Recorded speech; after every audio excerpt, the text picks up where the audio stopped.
Asia ఖండంలోనే అత్యంత ధనిక గ్రామం భారత్లో ఉందంటే నమ్ముతారా? అవును, మీరు విన్నది నిజమే. భారత్లోనే ఉంది. ఇక్కడున్న కుటుంబాలు తక్కువే, కానీ వారి సంపాదన గురించి తెలుసుకుంటే మాత్రం కళ్ళు తిరిగిపోవలసిందే.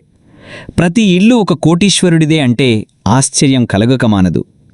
అయితే వీరంతా వివిధ ప్రదేశాలు, విదేశాల్లో వ్యాపారం చేస్తుంటారు. ఎక్కడో ఒకచోట వ్యాపారం, వాణిజ్యం లాంటివి చేస్తూ తమ గ్రామంలోని బ్యాంకుల్లోనే డబ్బులను నిల్వ చేస్తుంటారు. అందుకే ఇక్కడున్న బ్యాంకుల్లో డబ్బులు అధికంగా పోగవుతున్నాయి.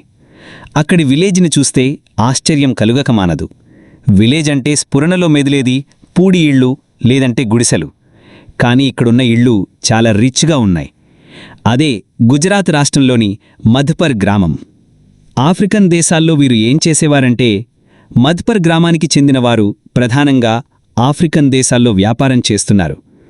1200 కంటే ఎక్కువ ఎన్ఆర్ఐ కుటుంబాలు కలిగిన ఈ గ్రామం దాదాపు 7,000 కోట్ల విలువైన స్థిర డిపాజిట్ల సంపద ఉంది.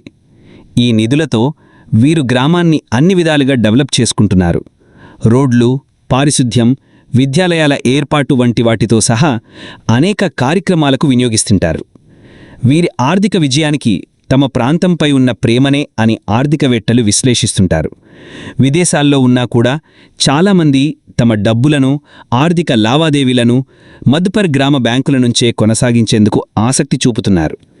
ఇది గ్రామం శ్రేయస్సు, డెవలప్మెంట్కు ఎంతో తోడ్పడుతుంది. సాంస్కృతిక పరంగా ఆదర్శంగా నిలుస్తున్న గ్రామం.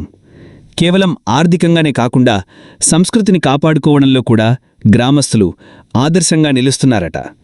మధ్పర్లో సనాతన్ ఠాకూర్ మందిర్, బార్లా ఆలయం, మహాదేవ్ ఆలయం, స్వామినారాయణ ఆలయం, యక్ష్ మందిర్ తదితర ఆలయాలున్నాయి. వీటన్నిటినీ కూడా వారు చాలా సంఘటితంగా డెవలప్ చేస్తుంటారు. వివిధ కార్యక్రమాలు నిర్వహిస్తూ ఒక్కటిగా ఉంటారు. మధ్పర్ దేశంలోని ఇతర గ్రామీణ ప్రాంతాలకు ప్రేరణగా నిలుస్తుంది.